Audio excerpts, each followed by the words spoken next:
Dans cette vidéo, nous allons voir comment créer un jeu en 3D de type parcours et esquive. Donc l'idée c'est qu'on ait un cube présent ici, là, qui va se déplacer à travers un labyrinthe et le joueur, en inclinant, en utilisant une carte électronique de type microbits, va pouvoir se déplacer dans le parcours. Donc petite démonstration, donc on va se mettre déjà en plein écran, on lance le jeu et là on voit que lorsqu'on incline la carte, on se déplace dans le jeu.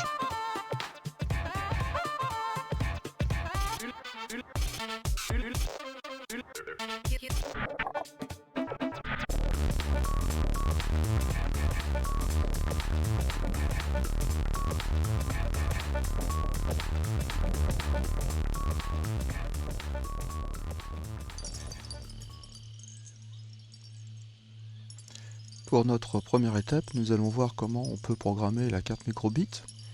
Donc on commence par diriger au démarrage la connexion vers le port USB. Et ensuite on fait une boucle infinie dans laquelle on va écrire sur le port série l'angle de rotation que prendra la carte au niveau des rouleaux. On pense bien à mettre une virgule pour séparer l'information de la suivante. Et on prendra ensuite sur l'angle un autre angle, le pitch, suivi d'une virgule. Après, on peut réutiliser également les boutons A et B. Donc si j'appuie sur le bouton A, alors je vais afficher l'information 1. Sinon, on restera sur l'information 0. Et on fera exactement pareil avec le bouton B.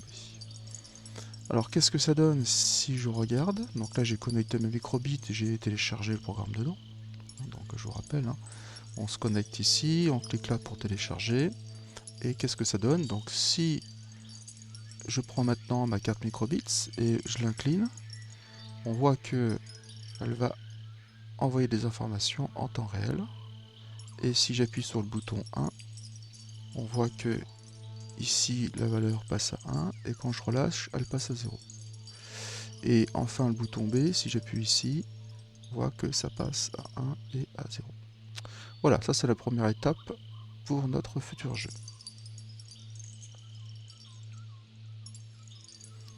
Dans cette étape-là, nous allons utiliser le logiciel Magica Voxel qui est gratuit, qui a aussi la capacité d'être entièrement portable et qui ne nécessite pas d'installation. Donc là j'ai modélisé un parcours en 3 dimensions et ensuite voilà.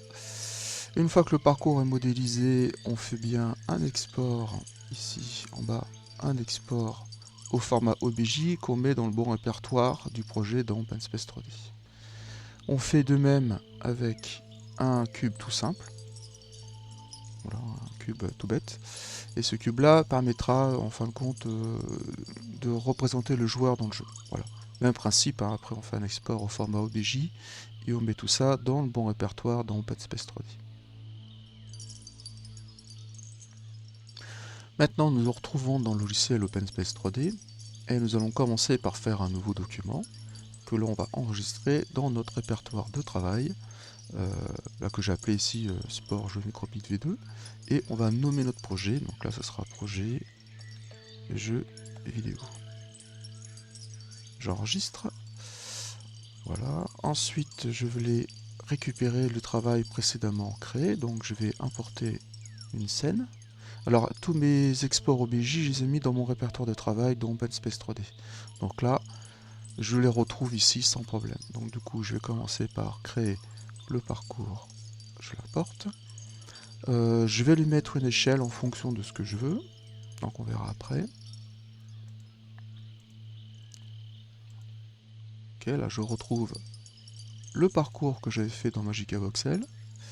Ce parcours là, je vais le déplacer un peu parce que ici c'est le point 00, donc il faut que je le déplace un peu pour le mettre à peu près ici, puisque le cube du joueur apparaîtra également à cet endroit là. Donc on va faire comme ceci, ensuite on va le baisser légèrement, de telle façon qu'il soit un petit peu en dessous du niveau 0. Voilà. Ensuite, on va récupérer le cube joueur qui nous permettra de modéliser au moins position du joueur. J'ouvre. Pareil, je vérifie. Voilà, mon petit cube apparaît là. la contrôle molette pour zoomer. Je me déplace ici. Le cube est beaucoup trop gros. Donc ce que je vais faire, je vais lui faire une petite opération de scale. Donc clic droit, scale. Et puis là, je vais le réduire de, on va dire 50%. Quand tu veux, voilà, 50% entrée. Mon cube est beaucoup plus petit, c'est beaucoup mieux pour moi. Ensuite, je vais créer la fin de parcours. Donc, je intègre un nouveau bloc que je vais appeler fin. Ouvrir. Suivant, suivant, suivant. Importer. Alors, il est beaucoup trop grand cette fois-ci, lui aussi. Donc, je le recommence. On va faire un scale. Un scale que je vais réduire à, on va dire, les 15%. Ça devrait suffire. J'étais un peu trop ambitieux. Il est bon. Voilà. Et il faut que je le fasse une petite rotation pour qu'il soit dans ce sens-là. Et ça, je vais le positionner à la fin du parcours. Alors, hop.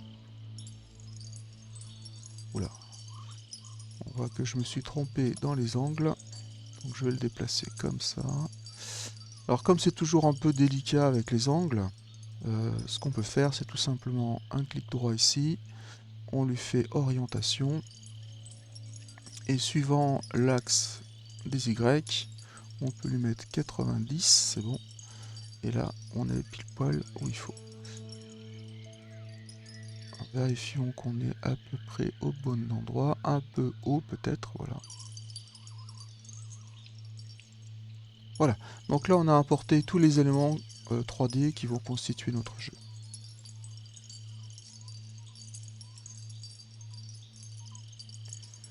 Alors maintenant nous allons rajouter une caméra au niveau du cube du joueur, ce qui nous permettra, ici là, on fait un clic droit, ajouter une caméra, add caméra, caméra joueur, entrée. Ici dans la partie droite on voit ce que voit notre caméra, donc on va aller voir un peu ce que ça peut donner. Alors première étape, on va déplacer la caméra et on voit qu'on n'est pas du tout dans l'axe du jeu. Donc on va faire une petite rotation à la caméra, donc clic droit, cette orientation, et on va lui mettre un angle de 90, voilà. Et là on est dans l'axe du jeu. Ensuite cette caméra, on va la déplacer à peu près au centre du cube.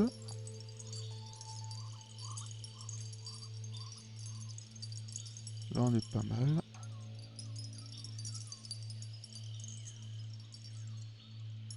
Voilà, donc en gros le cube dans le jeu se déplacera et la caméra sera attachée au cube.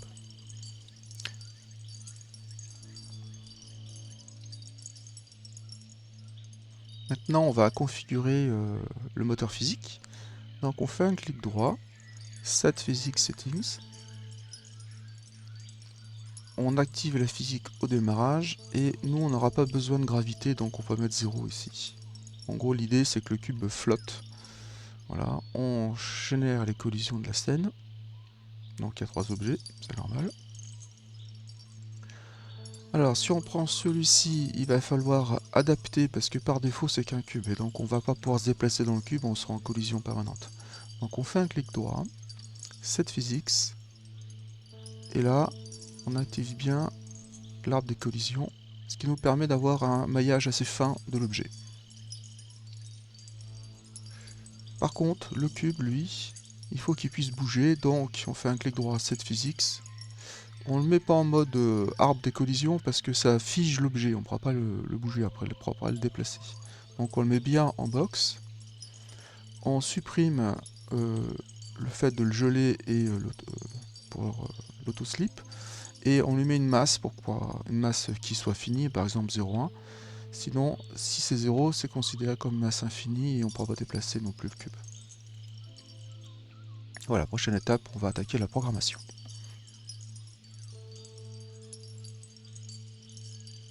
Alors, j'ai déjà pris un peu d'avance sur vous. Et donc, l'idée, c'est que je vais vous expliquer les différentes parties de la programmation. Donc on a plusieurs blocs qui vont entrer en jeu. La première qu'on va utiliser, c'est pour figer la caméra et attacher la caméra du joueur sur le cube, ce qui nous permettra d'avoir une vue comme ça. Donc je rappelle, le cube du joueur est là. Ensuite, on aura un bloc son pour faire jouer une musique en boucle. Vient la brique éducation bureau qui va nous permettre de récupérer les données de la carte microbits. Alors ces données-là vont servir à deux choses. La première brique ici qui est optionnelle, hein, c'est de faire un petit graphe que je vais localiser en bas à droite de l'écran et on va voir sur ce graphe l'évolution des mouvements de la carte microbits. Et ensuite ces informations-là, on va les récupérer dans une brique de map. En gros, c'est une brique de mise à l'échelle. Et cette donnée-là, elle sera injectée ensuite dans un vecteur. Alors un vecteur, c'est ce qui va nous permettre de déplacer l'objet en fonction des axes X, Y et Z. Ce vecteur-là devra être actualisé un certain nombre de fois par seconde pour avoir une certaine interaction. Donc ça sera lié à ce signal-là. Et une fois que le vecteur est réactualisé et construit, on l'injecte dans une brique qui s'appelle Physics Tools, qui va nous permettre de déplacer l'objet. Voilà. Vient ensuite les problèmes de contact avec le parcours. Donc si notre objet, notre cube joueur rentre en contact avec une partie du parcours, il faut qu'on interagisse. Donc là en gros l'idée ce serait de remettre le cube en début de parcours et suivant le bon axe. Voilà. Donc regardons en détail comment ça marche maintenant. Donc cette active caméra, donc là il faut choisir la caméra qui est liée au cube, hein, cube joueur, c'est la caméra qu'on a créée précédemment, donc on fait OK. Et il faut bien penser à l'activer au départ. Après on fait appliquer OK. Donc moi je vais annuler puisque c'est déjà programmé. Voilà. Pour la musique, double-clic et donc il suffit d'indiquer le fichier musique qu'on a mis dans le répertoire du jeu. Et moi j'ai tendance à mettre le volume à 20% pour pas me casser les oreilles. On pense bien à faire jouer la musique en boucle pour qu'elle soit jouée tout le temps et à la démarrer au départ. Voilà. Alors comment ça marche? Ensuite la partie intéressante, là où c'est un peu plus technique, c'est la partie éducation bureau. Donc cette brique là va nous permettre de récupérer les données de la carte microbits. Donc sur mon ordinateur perso, aller sur le COM numéro 3. La vitesse c'est du 115 200 bits sur 8 bits, parité non, un bit d'arrêt. Voilà, et on pense bien que c'est des nombres qu'on envoie et non pas des caractères. Ok, on fait appliquer OK. Cette information là, ensuite on va l'envoyer dans la partie graphe. Donc la partie graphe, elle sera alignée en haut à droite. J'ai mis une opacité de 50 de telle façon qu'on puisse voir un petit peu à travers. Voilà, on crée une nouvelle valeur et cette valeur là, elle va récupérer la première entrée. Donc il faut bien le démarrer au démarrage. Ensuite on va tisser un lien, donc on fait un clic droit ici, on prend la position 1 et on l'injecte dans l'entrée que j'ai nommée de manière un peu bizarroïde d'ailleurs. Voilà, et on fait Start. Donc ça donne ça quand je clique dessus. Voilà. Ensuite on va créer un fil pareil, hein, clic droit, position 1, et on va l'injecter dans la mise à l'échelle, donc ça donne ça. Il n'y a rien à mettre, c'est spécial, hein, c'est par défaut. Dans la mise à l'échelle, si je double-clique, et j'obtiens quoi? Et ici, en gros, c'est la valeur minimum qui sera envoyée par la carte microbits. Donc moi, j'ai mis moins 100, mais en vrai, ça serait plutôt moins 90, hein, puisque c'est un angle. Et la maximum, j'ai mis 100, ça peut être aussi juste 90. Et minimum output et maximum output, j'ai décidé que ce serait moins 2 et 2. Donc toutes ces valeurs-là, c'est modifiable à vous de voir, hein, en fonction de vos envies. Cette valeur-là, ensuite, donc on comprend bien, hein, qu'ici on génère une valeur comprise entre moins 100 et 100, et on récupère ici en sortie une valeur qui sera comprise entre moins 2 et 2. Donc ensuite on va faire un out, clic droit out, qu'on va injecter ici dans le vecteur. Donc on fait out, clic droit, et ça on l'envoie dans le set X. Donc qu'est-ce que ça donne? Eh bien ça donne ça. Il n'y a rien de spécial, hein, juste on laisse les valeurs par défaut. Ensuite, dans le set vector ins, double-clic, qu'est-ce que j'ai? Eh bien, rien par défaut, sauf que j'ai mis init z, j'ai mis à moins 0,3. Alors cette valeur-là, ça veut dire qu'on va avoir un vecteur permanent sur l'axe z, et si je regarde mon petit cube là, on voit que l'axe z qui était dirigé dans ce sens-là, si je lui indique une valeur de moins 0,3, eh bien, lui va se déplacer en négatif, donc il va avancer dans le parcours. Voilà. Ensuite, on avait dit qu'il avait besoin d'un signal pour réactualiser notre vecteur régulièrement. Donc si je double-clique dessus, il n'y a rien de vraiment spécial. J'ai fait un signal en forme de triangle avec une amplitude de 3, une période de 10 millisecondes. Donc toutes les 10 millisecondes, en gros c'est 10 fois par seconde. On aura à peu près, non je raconte des bêtises, c'est 100 fois par seconde, on a réactualisation de notre vecteur. Voilà, et on pense bien lui mettre un start on également. Voilà, donc ce signal-là, on fait un clic droit. Cette valeur-là, on va l'injecter ici et on va la mettre en getVector. De mémoire, je vérifie. C'est ça, getVector. Donc ça veut dire qu'on réactualise le vecteur 100 fois par seconde. Ce vecteur-là, une fois qu'il a été réactualisé, on fait une sortie avec un clic droit out et on va l'injecter. On l'injecte dans un set velocity. C'est-à-dire que notre vecteur-là, ce vecteur-là, ça sera un vecteur de vitesse. Voilà, donc dans Physics Tools maintenant, qu'est-ce qui se passe? Alors, on décoche tout, on sélectionne bien le cube du joueur, là, hein, cube joueur, et ensuite on désactive la gravité sur le corps, puisqu'on veut que notre cube flotte en fin de compte à la limite de la surface du parcours, et surtout on désactive bien l'autofreeze, sinon vous allez avoir un bug. En gros, toutes les 5 ou 6 secondes de jeu, vous allez avoir des ralentissements. Et j'ai pas mal galéré pour trouver ça. Au début, je comprenais pas pourquoi. Et en désactivant ça, ça réglait ce problème. Donc, on valide OK. Alors maintenant, notre cube va se déplacer dans le parcours. Qu'est-ce qui se passe lorsqu'il rentre en contact avec le parcours? Donc, on laisse là tout ça par défaut. Tout est par défaut. On pense bien à cocher collier Dable. Et quand j'ai un contact, qu'est-ce qui se passe? Eh bien, je fais un clic droit et je lui demande de faire un 7 oméga. Alors 7 oméga c'est quoi? C'est la vitesse angulaire. Et donc on va lui demander de mettre la vitesse angulaire du cube à 0,0. Pourquoi? Parce que au moment de l'impact, notre cube n'est pas forcément perpendiculaire ou il y a un angle en fin de compte, et cet angle-là va nous faire une collision avec une rotation. Et si cette rotation-là n'est pas remise à 0, au moment où vous partez, vous repartez au début du parcours, vous allez avoir un cube qui tourne dans tous les sens, et vous avez le droit à un beau mal de mer. Donc l'idée c'est de remettre les vitesses angulaires à 0, d'où ce lien ici, et ensuite on va également en même temps remettre l'objet au point de départ du jeu. Donc le point de départ du jeu chez moi c'est ces valeurs là, voilà, et c'est également la position qu'on aura au départ du jeu. Ok. Alors qu'est-ce qu'on va lui demander de faire? Donc je rappelle un clic droit, qu'est-ce qu'on va lui demander de faire? On va lui demander de faire une remise en position à 0 et une remise d'orientation à 0. Hein, puisque notre cube, au moment où il aura impacté le parcours précédemment, eh ben, il n'est pas dit qu'il soit pile poil dans l'axe de départ. Donc le fait de remettre tout à 0, ça nous permet de repartir au début du parcours avec être pile poil dans l'axe et dans la bonne direction. Voilà, c'est l'ensemble du programme qui n'est pas en vrai si compliqué que ça pour un jeu.